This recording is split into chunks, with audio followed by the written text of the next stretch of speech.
back, guys. 2 turns later and 6 hours later, we had finished our Sunday rally, and boy, oh boy, it was a long one. This has probably been the most intense battles and turns yet that we've played. Diving right in here, we'll just go through some of the major events that happened in 1941. You can see right here the Peruvian Ecuadorians had their war in South America. Sure enough, the Peruvians won. Luckily, they were well armored. Madman Dan was the U.S. He was able to lend-lease them a tank by surprise, and I was able to lend-lease a fighter by surprise, and was able to conquer the territory. And now the Germans, as well as the Japanese with their sub-base there, they have a little stake in South America. So we'll see how the Americans deal with that. The Japanese also tried landing on eastern Mexico.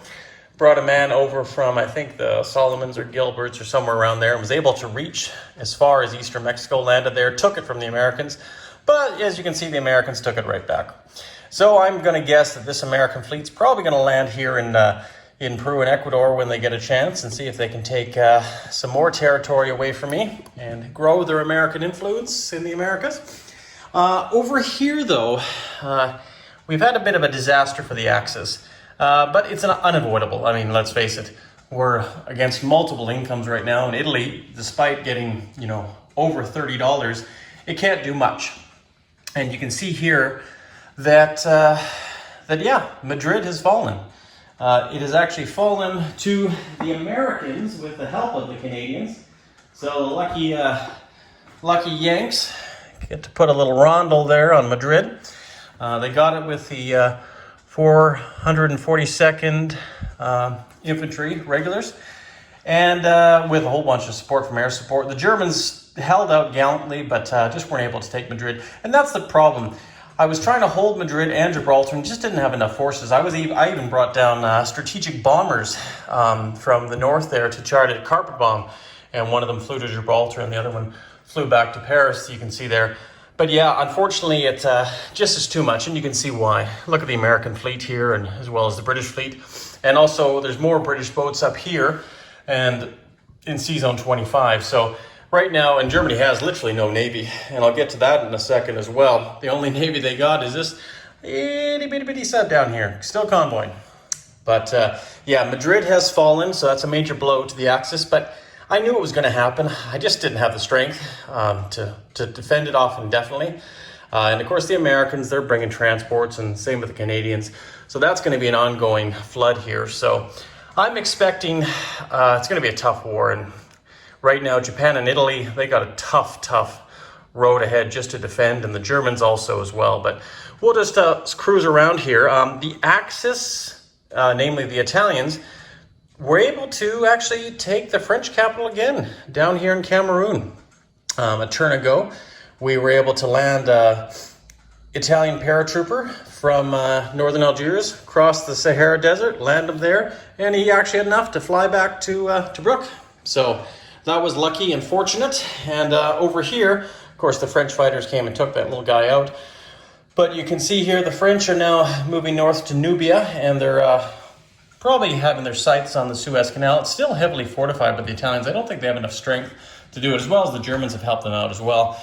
So we'll see how that ends up. The Mediterranean is still owned by the Axis powers, which is nice. I don't think I've ever had the Mediterranean for this long under Axis rule. It's been probably 4 or 5 turns at least. And we still own the Middle East. The Germans have still been able to hold that. But you can see here, the Germans decided to make a move here into Kars, eastern Turkey, and in western Turkey. And the forces from Macedonia and Bulgaria were able to crush the forces in Istanbul. So the Germans are now victorious.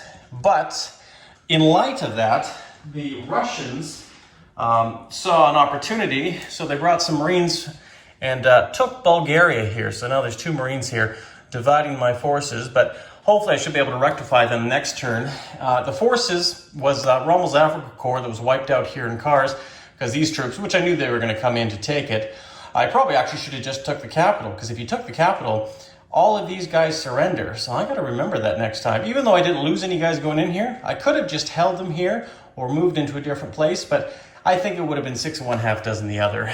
So ultimately, we ended up with that situation. So Istanbul has fallen to the Axis. That's probably one of the only good news, aside from South America down here, that I can really report for the Axis. Because you can see over here, Germany has no navy. And this is something I want to talk about. I think I've actually had a pretty good game despite all my mistakes, but it's funny. I brought in 6 units against 6 Russian units, and they were all stronger than his. I rolled, I think it was 1 kill, and I had fighters and bombers, submarines. He rolled, I think, multiple 2s and 3s. 5 out of 6 he got. Wiped out my navy. Heartbreaking, but you know what? It is what it is. So, yes, now the Kriegsmarine has gone to the bottom of the Baltic Sea, and now I'm really hurting here because I'm going to have to defend so many fronts, because not only am I have to worry about Spain and helping out my Italian allies in the Mediterranean, I have to worry about defending Paris, defending the German homeland, and on top of that, worrying about having no navy, and also this little guy over here, the Union of Soviet Social Republics, I am at war with, and they are no little guys. They got a lot of forces there, so you can see I have quite a bit as well as they. I mean, at best it might be an equal punch, but I think they outnumber me currently right now, and that's not good.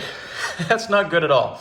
I did have some minor success. I was able to take eastern Poland from them, and then I punched in through down here in southern Russia, and even blitzed to here. And actually, I took quite a few units off of him before he was able to wipe me out, but he did take out 2 mediums and 2 mechs. And then over here, though, Russia was a little bit bold, and they attacked Finland, and it was a disaster. I don't think they got any hits, and the 5 Finnish infantry all defended. So that was probably my 3rd victory, if you want to call it there. And then, of course, these all became Axis. They did take Lapland up in the north there. But right now, I might be able to hold that away from them anyways, or maybe even put pressure on Leningrad next turn. I might even be able to blitz in there and take Leningrad. We'll see what happens. I'm kind of excited to play. You'll see another intro after I'm done this. A little bit of fun on planning out my Axis attacks before I'm done the film, so please watch that. You might enjoy what I have planned for the Allies. And I don't have many plans because I have quite a numerous amount of enemies, but this is going to be fun, and we'll see how this war progresses. Even if I lose, which I have a sneaky feeling I probably will, it's going to be fun because I love repeating history, and I love reliving history, and it'll be interesting to see if they take Spain. Will they go into France? Will they go and try to take Rome out first, which I'll also have to defend with the Germans down there? Or will they try to do a direct assault on Germany? Will this be a long and bitter contested fight, and then I'll have to slowly try to defend what I have, and maybe I'll get as far as Leningrad or Smolensk or Kiev? Who knows? We'll see. But it's going to be fun either way, and we'll see what happens. Over here, though, the Japanese did make a thrust into Mongolia with their heavy tank. I figured I might as well build one since I don't actually have much for tech. And that's another thing, too, in this game. I have been hurting so much for technology rolls. Germany and Japan have been trying to get wartime economy for the last 3 turns, and we're 1 step away and still haven't got it. And yet the Americans have completed most of their technology, and the Russians, I think they have 5 technologies, and the Germans only have 3. And they started way before with a lot more. So I feel I've been a bit unfortunate in the dice rolling here, but you know what? That's the way the game is, and that's why I like it, because it just adds that level of randomness. You could be the best tactician in the world and have a shitty game, and that's the truth. But yeah, anyways, the Japanese did try to land here in Russia, failed. I was just trying to divert them here and put some pressure on here because I don't have much left for attacking Japan. The Japanese forces here are going to be basically trying to hold their own because, as you can see, the American fleet is nowhere to be found in the Northwest Pacific. That is because they have decided to take back the Caroline Islands and have a Navy port here. And that fleet is right here. They have 7 capital ships there, 2 fleet carriers, 3 heavy Montana battleships, and 2 South Dakota battleships, as well as a few other escort ships. That is up against my Japanese Navy, who probably the 4th victory, if I want to call it, in the last few turns, is that they were able to take or destroy the Far East Command fleet. And I figured if I can't do it now, I'm never going to do it. So I decided, let's go for it. I lost some stuff and some units, but I was able to take it out. And I was also able to land 5 infantry on southern India. But sadly, they didn't take much off, and the Gurkhas came in. I was hoping I could get in there and cause some trouble, and maybe as a last swan song, try to take Calcutta. But unfortunately, that did not pan out. So now I think, realistically, the Japanese have to start making their way back. And of course, they don't even have a naval base there. Slowly through all of these treacherous subs that are convoying the hell out of me back to Japan to try to defend the home island. And the sad truth is, there's 8 more turns left if we go to the end of 45. So I don't know what hope Japan has. Japan built a little empire and went down here to Australia, but now, as you can see, the Australians have taken it all back. And that's it, for the Japanese. So right now, they also have a new enemy, the KMT. The Chinese have now attacked Japanese forces, and they tried to take Formosa, but that little militia guy held against artillery and infantry, which was really cool. They are attacking. They actually took Hong Kong back. So they are the masters of Hong Kong, and they are a major power now. So that is also something I got to contend with. And between the Russians, the Chinese, Far East Command, Australia, and the mighty Americans, which basically could be 3 more nations together piled into one, there's not much hope for Japan at this stage of the game. And I know that, but you know what? It's going to be fun trying to defend the home islands and see how fast my empire gets gobbled up. But I still think over on the west here, the Italians, inevitably Gibraltar will fall. Madrid's gone. I might be able to take it back with some airborne troops coming in and a few other things, but realistically, it's going to be tough. It's going to be, and if I do, I take them all here and I weaken Gibraltar. And the Italians did build a fortification right here. So that's going to help, but I need to get more land units in there. And I might as well just try to hold Gibraltar as long as I can, because once those boats get in there, Rome is probably going to be done. And they'll probably even try to free up Egypt there as well. But we'll definitely give it a long shot. But Germany can't help that much because they have their own problems, mostly on the Eastern Front. The good news is for the Axis powers, Turkey has fallen. We have a small little holding in South America, which is probably not going to last for very long. We have the Finns now on our side, and they've joined our side, which will help a little bit. We have started to attack Russia, but it's a monster to beast. And at least the Far East Command Navy's gone. But it doesn't matter how much of a Far East Navy they had. It's this Navy that's coming across the water, and that's going to hurt big time.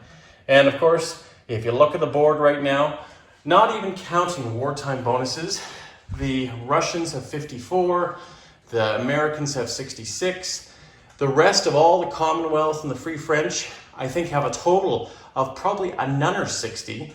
So if you just do rough figuring $180 against maybe $100 for the Axis, like I say, not counting bonuses, it's a war of attrition right now, right?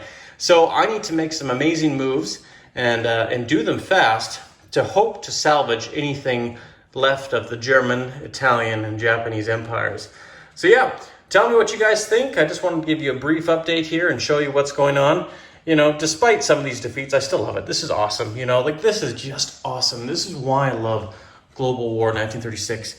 Yeah, we spent 6 hours playing 2 turns, but you know what? It was fun. I didn't even eat for 4 hours because I was so into the game. It's like chess on steroids, but yet you get to play with plastic men and and redo World War II is you want to do it. So anyways, I'm gonna let you guys go here, but I'm gonna let you take a sneak peek at my battle moves here that I'm probably gonna plan here, and tell me what you think. From the lines then, everybody, this is Panzer King, and we will talk to you later.